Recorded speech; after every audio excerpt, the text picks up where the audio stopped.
네, 오늘 강연의 북토크의 주제는요, 이제 방금 소개하신 저의 신간 몇 달 전에 나왔는데 명화 한 장 테이크아웃이라는 미술 에세이예요. 이 책에 대한 이야기인데요. 일단 이 책을 읽고 오신 분들도 계실 거고 모르고 오신 분들도 계실 텐데 혹시 이 책을 나는 읽어봤다 하시는 분? 읽고 네. 그래서 저는 이제 내용을 준비를 할 때 좀 이 책을 읽고 오신 분이랑 안 읽고 오신 분이랑 분이 이제 듣고 싶은 내용이 다르실 텐데 어떻게 하면 이제 양쪽이 다 재밌게 들을 수 있는 내용을 준비할까, 이게 제일 고민이었어요. 그래서 사실 앞으로 이제 이 북토크를 들으시고 이 책을 읽으실 분도 계시고 또 그냥 안 읽으실 분도 계시겠죠? 그래서 진짜 책을 읽지 않으시더라도 오늘 이 강연을 들으시면은 이제 거의 책을 읽은 거랑 비슷한 약간 그런 효과를 얻게 되면서 책을 또 읽으신 분은 이 책에서 이미 읽었지만 또 읽지 못한 그런 이야기들이 있잖아요. 제가 다 못한 이야기들, 지필 비화랄지 아니면은 지면의 한계로 제가 다 담지 못한 이야기라든지 이런 것도 하면서 웬만하면 또 이 북토크를 들으신 분들은 책을 읽으셔야 되지 않겠어요? 좀 호기심으로 읽고 싶다라는 호기심도 좀 가질 수 있게끔 제가 열심히 준비를 해봤는데 어떨지 모르겠어요. 일단 시작을 해볼게요. 오늘 강의의 이제 주제가 뭐 명화 한 장 테이크아웃은 책 제목이니까 당연하고 7가지의 방법, 미술관에서 재밌게 노는 7가지 방법이라는 주제로 제가 한번 내용을 준비를 해봤어요. 이 내용이 책에도 나오기는 해요. 그래서 일단 이 책은 미술 에세이예요. 명화에 대한 에세이예요. 우리가 많이 이제 볼 수 있는 유명한 작가들의 명화 또는 뭐 유명한 명화가 아니고 이제 유명한 작가 작품인데 이제 별로 유명하지 않은 작품이기도 하고 그런 작품들 이제 몇십 개에 대한 이제 저의 개인적인 어떤 에세이인데요. 사실 명화 에세이가 많아요. 명화 에세이가 정말 흔한 게 명화 에세이인데 명화 에세이를 쓰는 제가 저자인데 사실 저는 미술을 전공을 하지 않았거든요. 그게 이제 제가 미술을 굉장히 좋아해서 미술 에세이를 쓰기로 했는데 저는 미술 전공자가 아니란 말이에요. 그런 면이 이제 대부분 미술 에세이가 많은데 대부분은 미술 전공자분이 쓰셨어요.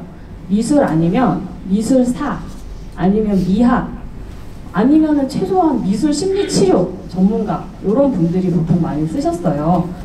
여러분들 여기 오셨으면 명화나 미술에 조금만 관심이 있지 않으실까 하는 생각이 드는데 보통 미술 에세이가 저자분들이 그렇거든요. 근데 저는 사실 그렇지 않단 말이에요. 그래서 그러면은 내가 미술 에세이를 쓰려면은 미술 전공자도 아닌데 어떤 책을 쓸 수 있을까? 그게 이제 또 처음에 기획할 때부터 고민이었단 말이에요.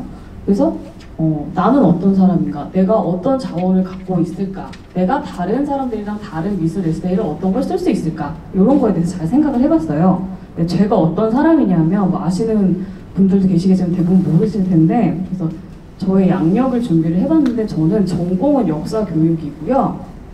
그리고 소설가고요. 소설이 아닌 책도 썼어요. 뭐 명화 한 장 테이크아웃도 소설이 아니니까.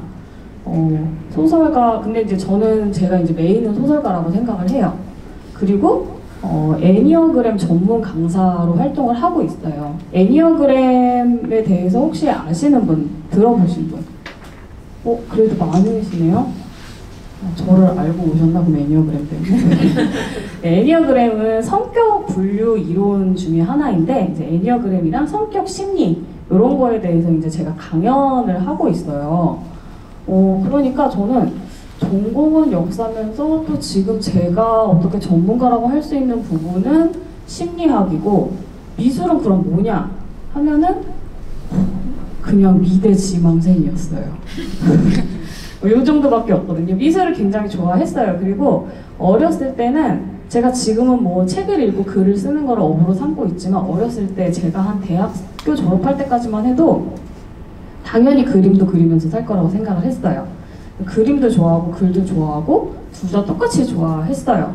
그래서 미대를 가고 싶었는데 미대 가면 돈이 많이 든다고 엄마가 가지 말라 그래가지고 포기를 했는데 사실 뭐 돈이 많이 들어서도 있지만 제가 그래도 꼭 미대를 가고 싶었으면은 보내주셨을 거예요, 저희 부모님이. 오늘 여기 이 자리에 우리 아빠도 와 계신데 돈이 없어서 못 간다기보다는 이제 약간 유도를 하긴 하셨어. 조금 곤란하다 그랬는데 그렇지만 제가 미술만 정말 하고 싶었으면 그래도 갔을 거예요. 근데 사실은 저는 관심사가 너무 다양했어요. 미술도 그 중에 하나였고 꼭 미대만 가야 되겠다라고 생각은 하지 않았기 때문에 그러면 이제 대학은 이제 역사교육과를 갔거든요. 역사를 좋아해서 그냥 대충 맞춰서 간 게 아니에요. 저는 역사도 굉장히 좋아했어요. 역사도 좋아하고 사실 심리학도 지금은 심리학 학위도 없이 제가 약간 성격 심리학 강의를 하고 다니는데 학위 이제 딸 거예요.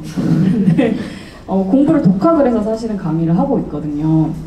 근데 심리학과도 가고 싶었어요. 그래서 대학 그 전공을 제가 이제 정해야 되는데 고민을 많이 했어요. 가고 싶은 과가 너무 많은 거예요. 지금 들으시면 정말 말도 안 되네라고 생각할 정도로 제가 관심 있는 분야가 되게 많았는데 크게 보면은 그리고 또 저는 이제 지금 소설 쓰고 있잖아요. 그럼 문학을 사실 하고 있는 거거든요.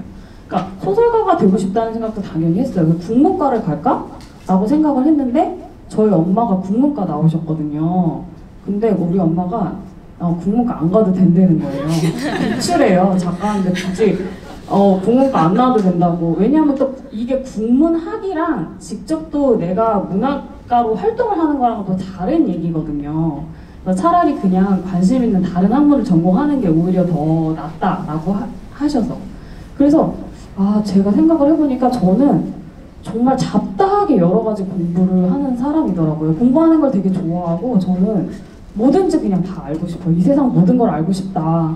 라는 이거는 뭐 정말 똑똑한 사람도 이룰 수 없는 꿈이지만 그래서 저는 그냥 꽂히는 대로 되는 대로 공부를 했어요. 그러다 보니까 사실 뭐 역사를 하던 심리학을 하던 그렇게 공부를 계속 할 거면 처음부터 전공 딱 정해가지고 학사도 하고 석사도 하고 박사도 하고 이러면 사실 훨씬 편해요.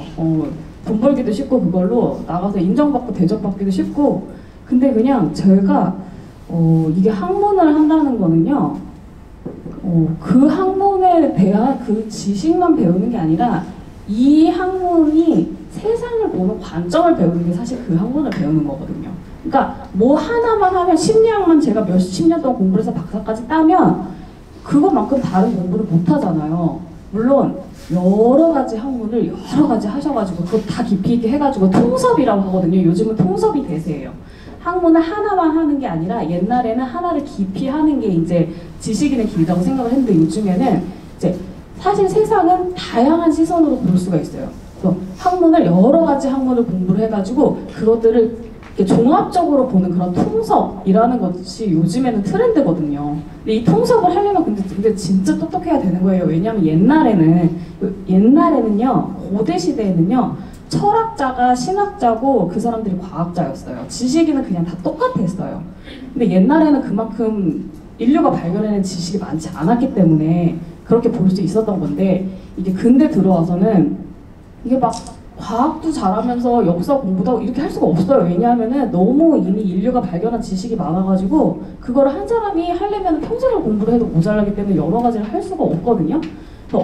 근데 이제 요즘에는 다시 그러다 보니까 너무 과학한 사람은 과학의 방식으로만 세상을 보고 역사 공부한 사람은 역사 이게 전혀 문법 자체가 달라요. 보는 시각 자체가 다르기 때문에 누가 맞고 틀린 거는 아닌데 종합적으로 봐야지 세상을 이해할 수 있는 건 맞는데 서로 자기 공부만 하느라고 바빠서 저쪽에 어떤 시선으로 세상을 보는지 알지를 못해요. 그러니까 대화가 안 되고 소통이 안 되고 문제를 같이 해결해 나갈 수 있는 방법이 없는 거예요. 그래서 요즘에는 통섭이라는 게 다시 유행을 하고 있긴 한데 통섭을 하려면 요즘 세상에 공부를 진짜 많이 해야 돼요. 그럼 머리가 진짜 좋아야지 되고 막 통섭으로 유명하신 분들 책을 읽어보면은 이 사람은 천재예요. 이렇게 할 수가 없어. 뭐 외국인 이제 유명한 분들이 계신데 우리나라에서도 적어도 약간 통섭가처럼 여러 가지 공부를 해가지고 그걸로 이제 세상을 한 큐에 뚫어가지고 이 얘기 저 얘기 하려면은 적어도 진중권 씨, 유시민 씨 요 정도는 돼요. 제가 보면. 근데 제가 생각하기에 저는 그 정도 안 돼요. 그래서 그거는 안 되겠다라고 생각을 하고 제가 일부러 한기를 기획하지 않은 거는 저는 소설을 쓰고 싶단 말이에요. 소설이라는 거는 정답이 없는 거예요. 이 세상을 그냥 여러 가지 식으로 열린 마음으로 들여다보고 해석을 하는 게 소설을 쓰는 건데 뭐 하나만 깊이 공부를 하면 그 시선에 매일 것 같은 생각이 들어서 이것저것 하다 보니까 약간 깊이가 없어졌는데 그래도 그것이 저의 강점이라고 저는 생각을 한 거예요. 그래서 제가 이제 생각을 해봤어요. 저의 관심사를 이렇게 나눠봤어요. 크게만 나눠도 이렇게 4가지가 돼요. 크게예요. 이거 말고도 많아요. 심지어 여기 심리학이랑 역사학이랑 문학, 미술 이게 다 제가 크게 관심을 가진 것들이에요. 공부를 어느 정도 한 것들이에요. 활동도 하고 이렇게 보면은요. 이게 심리학, 역사학, 문학, 미술 4가지인데 제가 이거를 그냥 늘어놓은 게 아니에요. 방향이 있죠. 심리학, 역사학 이쪽 방향이고 문학, 미술 저쪽 방향이라서 보시면은 심리학, 역사학은 학문이죠. 그리고 미술은 예술이죠.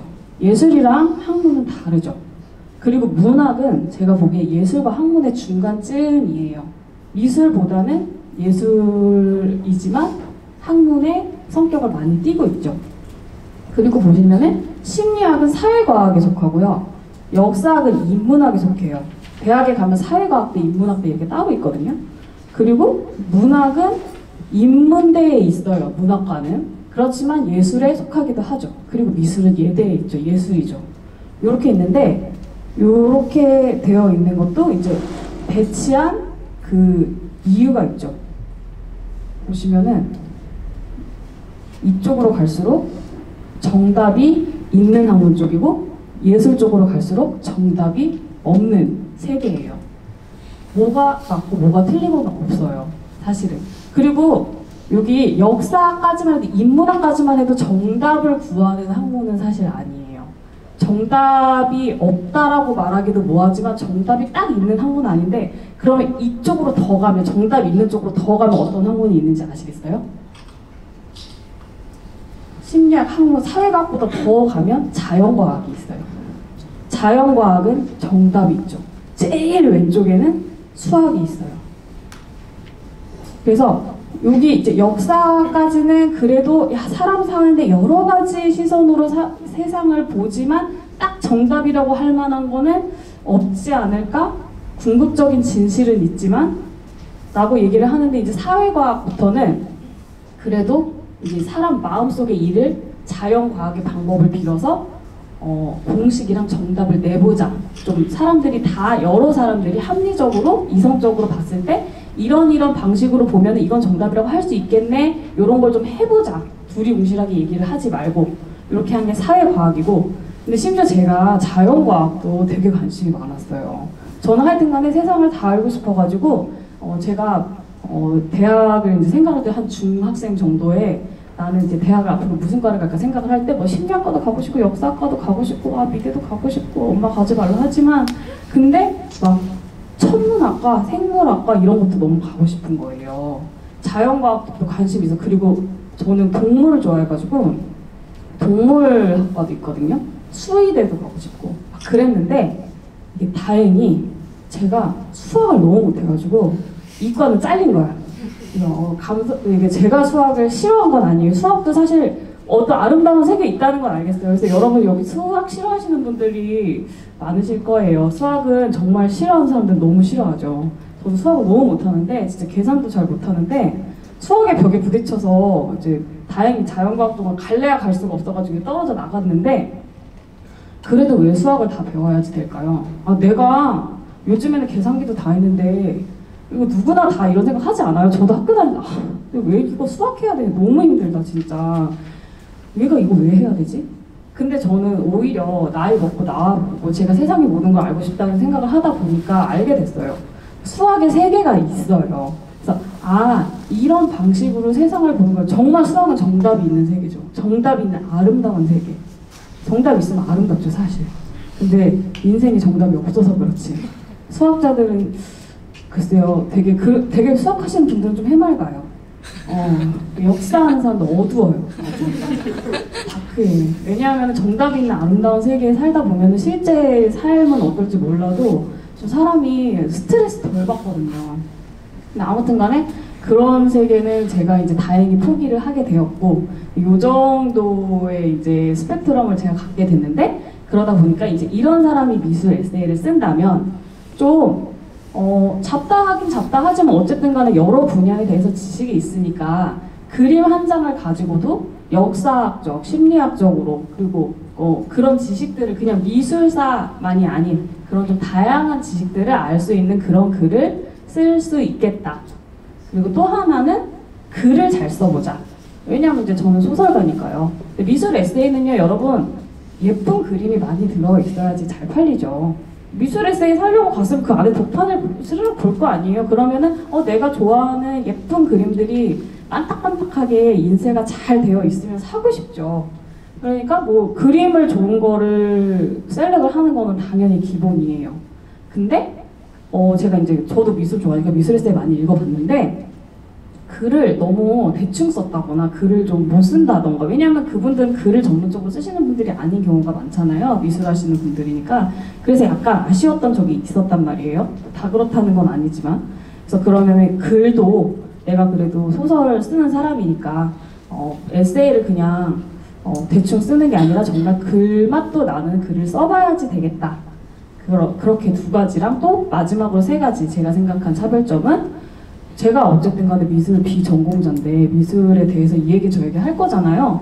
그래서 여러분들한테 전공하지 않고 미술에 대해서 사실 우리가 명화, 특히 고전 미술에 대해서 내가 봐야 되겠다 생각을 하면 막막하게 생각하시는 분들이 되게 많아요. 왜냐하면 뭐 시험 보고 다 그런 거잖아요. 이거 무슨 사조가 뭐고 유명한 미술가 이름 외워야지 되고 이런 것만 생각해서 모르는 사람도 미술 볼 수 있나?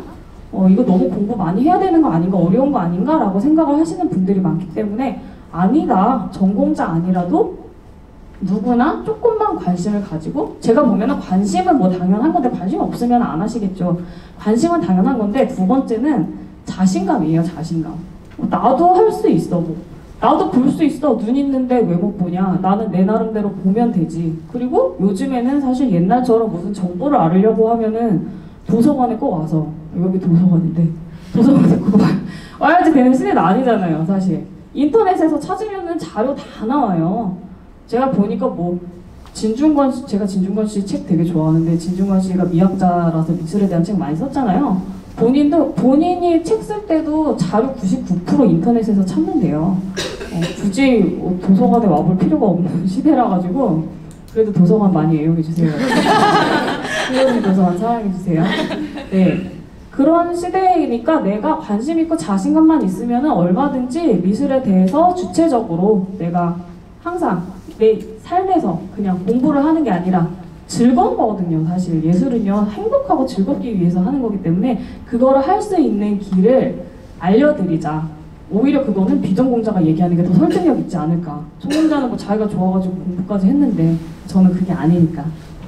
그래서 이렇게 세 가지 정도, 여러 가지 이야기를 해드리자.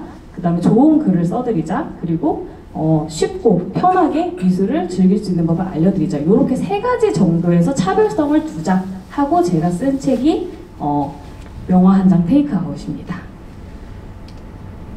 그래서 이 책에 대해서 이제 소개를 해드리자면, 제목은 명화 한 장 테이크아웃이고 부제예요. 이게 집에서 편하게 만나는 소설가의 미술 에세이. 이게 부제예요. 그래서 부제가 이렇게 책 위에 이렇게 써 있어요. 이거 표지거든요.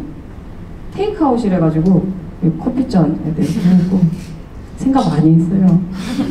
그리고 그림과 바람난 소설가 따라 미술관에 놀러 가실래요? 이런 글이 책 그 뒷면에 위에 카피로 써 있어요. 그리고 앞에 보면은 이게 띠지는 여러분 띠지 좋아하세요? 좋아하시는 분도 있고 안 좋아하시는 분들, 저는 개인적으로 안 좋아하는데 걸리적거리고 보자마자 사자마자 뜯어버리거든요. 저는. 그래서 저희들 띠지를 근데 하는 이유가 있어요. 뭔가 이게 제목만으로는 설명이 안 되는 그 컨셉이 있단 말이에요. 그거를 주절주절 설명을 하고 싶은 거예요. 표지에다가. 그래가지고 띠지를 할까 말까 되게 논의가 많았는데, 띠지 너무 하면은 출판사 측에서 책 관리하기 되게 힘들대요. 왜냐면 띠지를 잘 구겨지는데 띠지만 구겨져도 파본이 되거든요. 그럼 나중에 다시 또 둘러야 되잖아요. 그래가지고 띠지 하지 말자. 띠지인 척하는 그냥 인쇄한 거예요. 그래서 이거 되게 괜찮다고 생각해요. 그래가지고 여기다가 또 카피를 넣어야 될 거 아니에요. 그래서 여기다 카피를 나만의 취향을 만들어가는 명화 입덕기. 누구나 쉽게 미술을 즐길 수 있다. 그림을 보는 나만의 시선이 생긴다. 너무 진짜 주절주절하죠? 무제에다 카피, 뒤에다가 막 삐지에다 주절주절 카피를 넣어봤어요. 근데 이렇게 카피를 넣은 게 제가 이제 아까 말씀드린 미술 에세이 넘쳐나는 게 미술 에세이인데 이게 좀 그래도 차별성을 둬서 썼다는 거를 알려야지 될 거 아니에요. 그러다 보니까 제목 정하는 게 전쟁이에요. 사실 제목이 제일 중요하거든요. 책 쓸 때. 그래가지고 제목을 뭘로 할까 엄청 고민을 많이 했어요. 그러다가 그래서 저희가 제목 회의를 지금 저희 이제 편집 비화를 다 알려드리는 거예요. 제목 회의를 몇 번씩 해요. 다른 출판사도 다 마찬가지예요. 제목을 잘 지어야지 책이 잘 나오거든요. 그래가지고 이제 항상 여기서 어디에서 갈등을 하냐면 제목이 책의 내용을 잘 설명을 하는 거 정확하게 요거랑 그냥 제목이 이렇게 예쁜 거 약간 손이 갈 것 같은 땡기는 제목 이지만 사실 요 제목을 여러분 다 경험 있으시죠? 제목 보고 제목 간지러 샀는데 내용은 전혀 따뜻한 내가 생각한 거라 그렇다고 해도 어쨌든 샀으면 성공이거든요. 출판사 입장에서는.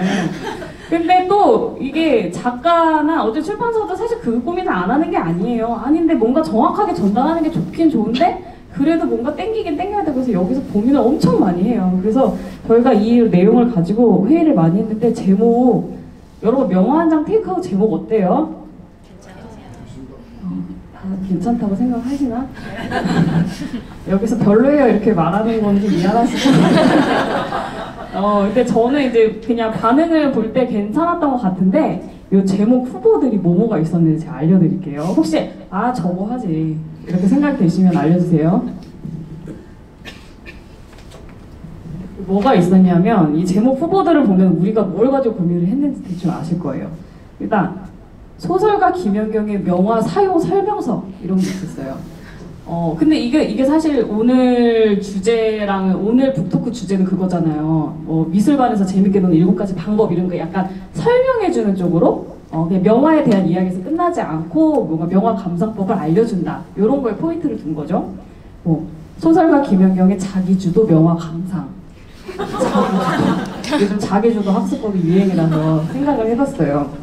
그 다음에 이제 소설가 김연경의 이런 거 아니 소설가 이런 것도 넣고 싶은 거예요. 왜냐하면 소설가가 미술 에세이를 썼다는 게 좀 차별점이다 보니까 소설가의 미술관, 그림과 바람난 소설가 이런 것도 아이디어 엄청 많이 받았어요. 여기저기다가. 그리고 그냥 인생 명화, 내 인생의 명화, 내 삶이 명화다 이런 것도 있고 이거 너무 내 삶이 무슨 명화야.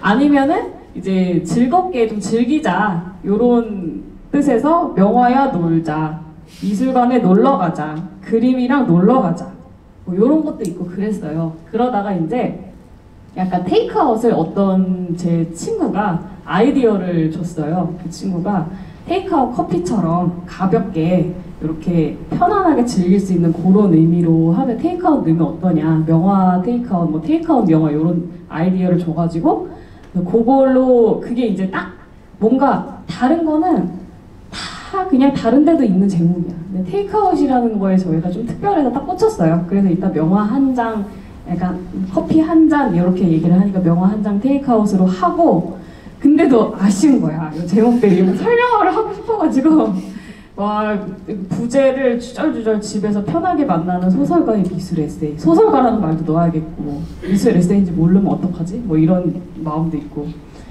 미술관에 놀러가자도 굳이 넣고 싶어가지고 또 카피에다가 넣고 그랬는데 이제 부제가 좀 중요한 책도 있는데 너무 부제가 묻혔더라고요. 집에서 편하게 만난 소설가의 미술 에세이란 말에 아무도 신경을 쓰지 않더라고요. 명화 한 장 테이크아웃이 제목이 쌈박해서라고 저는 생각을 해요.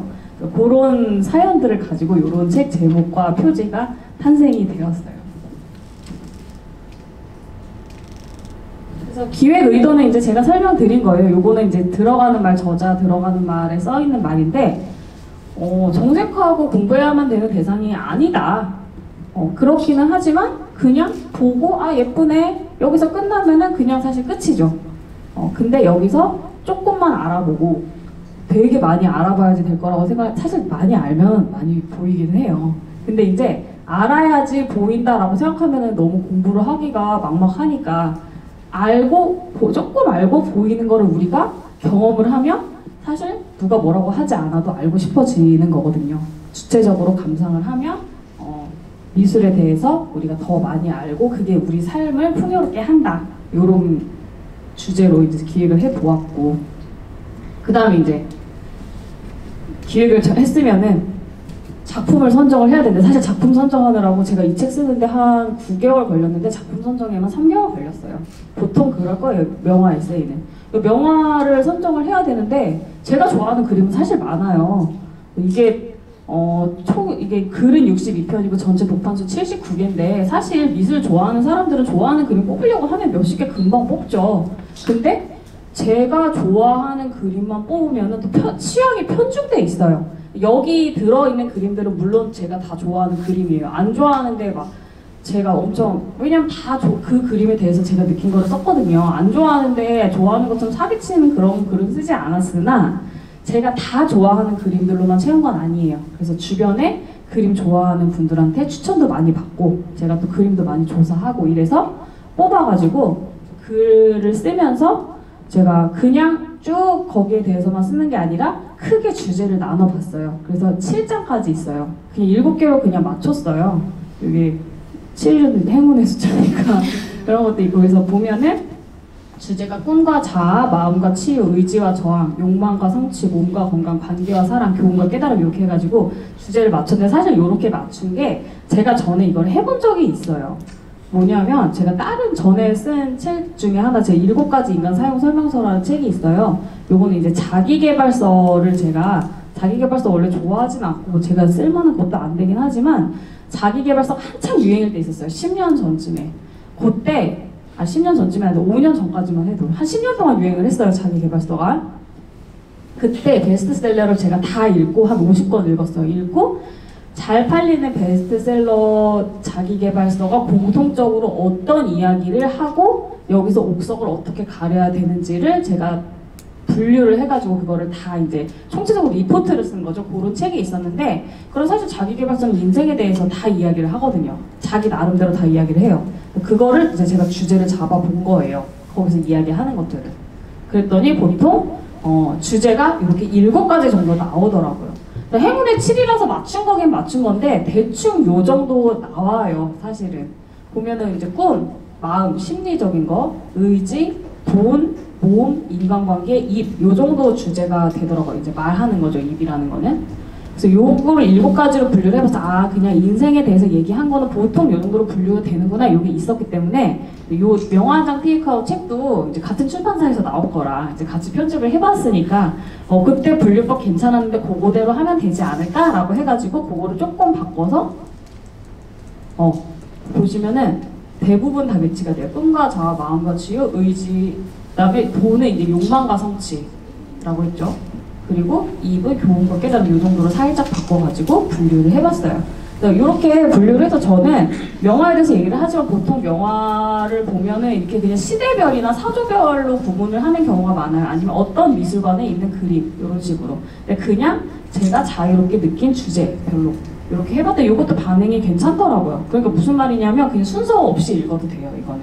그냥 그래서 제가 책을 읽으신 분들은 아시겠지만 이제 앞으로 읽으실 분도 있을 거고, 간단한 사조 같은 거에 대해서 제가 줄줄이 설명하지 않았어요. 아주 간단하게 정말 쉽게 설명을 해놨는데 앞에서 한 설명을 뒤에서 이제 만약에 같은 사조 얘기가 나오면 또 했어요. 왜냐하면 순서대로 읽지 않아도 되게끔 그냥 막 펼치다가 나는 이 주제가 마음에 들어 라던가 나는 이 그림이 마음에 들어 라고 하면 그냥 그것부터 읽고 중간에 안 읽고 한참 안 읽다가 읽고 그래도 상관이 없게끔 편집을 했어요. 가볍게 읽으시면 돼요.